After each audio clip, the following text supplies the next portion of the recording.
மழை தூறிக் கொண்டிருந்த மாலை. மரங்களுக்கிடையில் பச்சை புல்வெளி. அதை கிழித்துக் கொண்டு மெதுவாக நின்றது ஒரு மஞ்சள் ஆட்டோ.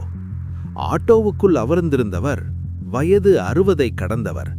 வெள்ளை தாடி, கடுமையான கண்கள், முகத்தில் ஒருவிதமான சோர்வும் அனுபவமும். அவர் பெயர் ரங்கநாதன். ஆட்டோ வெளியே அவசரமாக நடந்து வந்தான் ஒரு இளைஞன். கண்ணாடி, தாடி, கையில் கோபம். அவன் பெயர் கார்த்திக். கார்த்திக் ஆட்டோவின் அருகே வந்து நின்றவுடனே ரங்கநாதனின் கண்களில் ஒரு அதிர்ச்சி. இவனா என்று மனசுக்குள் சொல்லிக் கொண்டார். முதல் மோதல். நீங்க தானே ரங்கநாதன்? கார்த்திக் குரல் நடுங்கியது.